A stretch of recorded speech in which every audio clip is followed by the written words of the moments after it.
sahabat WB, podcast kali ini berjudul Wanita dan Warisan Imannya.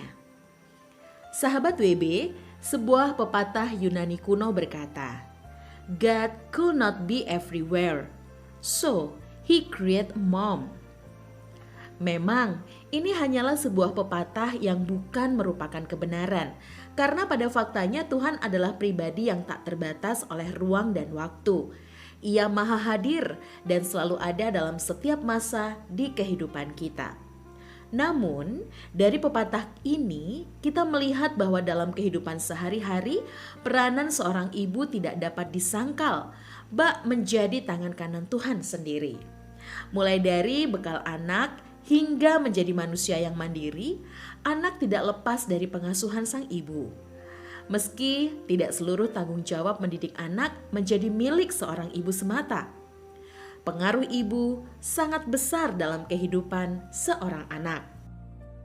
Sahabat WB, keteladanan ibu memang sangat dekat dengan kehidupan seorang anak. Satu keteladanan ibu lebih berdampak dibanding 1000 kata-kata yang dilontarkannya. Itu sebabnya ibu memiliki pengaruh yang sangat kuat dalam kehidupan anak.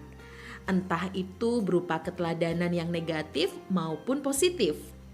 Nah, keteladanan apakah yang ingin Anda tinggalkan? Mari kita belajar dari kehidupan seorang janda dan kedua anaknya di 2 Raja-Raja 4 ayat 1 sampai dengan ayat 7. Sahabat WB, suatu hari istri seorang nabi datang menghampiri Elisa. Ia menyampaikan keluhannya. Ia berkata, "Hambamu, suamiku sudah mati dan engkau ini tahu bahwa hambamu ini takut akan Tuhan. Tetapi sekarang penagih utang sudah datang untuk mengambil kedua orang anakku menjadi budaknya." Sahabat WB, seperti kita ketahui bersama, penghasilan seorang nabi didapat dari persembahan tiap-tiap suku Israel. Catatan ini terdapat dalam Ulangan 18 ayat 1 sampai ayat 8. Mereka tidak memiliki warisan pusaka di tanah Israel karena Tuhan sendirilah yang menjadi milik pusaka mereka. Status wanita ini sebagai janda dengan 2 orang anak tanpa peninggalan harta bukanlah perkara yang mudah. Apalagi ia juga harus menghadapi para penagih hutang. Sahabat WB, sebagai istri dari seorang nabi, ia tahu kemana harus pergi untuk mendapatkan pertolongan. Perkara mujizat bisa jadi sudah menjadi makanannya sehari-hari. Itu sebabnya kala itu ia memutuskan untuk melangkahkan kakinya menuju Elisa. Elisa pun menjawabnya, "Apakah yang dapat kuperbuat bagimu? Beritahukanlah kepadaku apa-apa yang kau punya di rumah." Berkatalah wanita itu, "Hambamu ini tidak punya sesuatu apapun di rumah, kecuali sebuah buli-buli berisi minyak." Sahabat WB, sadarkah Anda bahwa Tuhan seringkali menjawab pergumulan kita melalui sumber-sumber daya yang kita miliki? Sekalipun itu terlihat kecil di mata kita, tetapi tidak bagi Tuhan. Ada banyak cerita dalam Alkitab yang menggambarkan hal ini.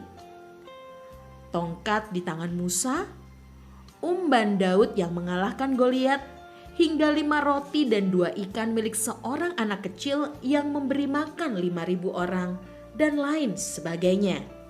Selanjutnya, Elisa memberikan perintah agar janda itu mengumpulkan bejana-bejana sebanyak mungkin yang ia mampu. Kemudian masuklah, tutuplah pintu sesudah engkau dan anak-anakmu masuk. Lalu tuanglah minyak itu ke dalam segala bejana. Mana yang penuh, angkatlah. Dan janda itu taat melakukan apa yang diperintahkan Elisa. Ia beserta anak-anaknya mengumpulkan bejana-bejana sebanyak mungkin dari para tetangganya, membawanya masuk ke dalam rumah, menutup pintu, dan menuangkan minyak dalam buli-buli itu ke dalam bejana-bejana penampungan. Satu persatu bejana itu mulai terisi penuh.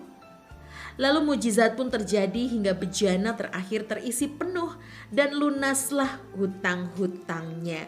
Bahkan ia dapat hidup dari lebihnya. Sahabat WB, catatan penting yang patut kita cermati secara seksama adalah bahwa wanita ini senantiasa melibatkan anak-anaknya. Tentu, setiap tindakan yang diambilnya dalam menghadapi persoalan menjadi teladan iman bagi kedua anaknya. Mulai dari keputusannya untuk melangkah mencari pertolongan kepada orang yang tepat, hingga langkah imannya untuk mengumpulkan sebanyak mungkin bejana. Peristiwa mujizat ketika minyak dalam buli-buli itu dituang ke dalam masing-masing bejana sudah pasti terjadi di depan mata anak-anaknya. Janda ini mempertontonkan kuasa Tuhan secara langsung di hadapan mata kedua anaknya. Sekalipun kesulitan menghadang, ia tidak ragu mengajak anak-anaknya untuk tetap mempercayai Allah. Sehingga meski Allah tidak terlihat, kehadirannya sangat nyata dalam kehidupan mereka.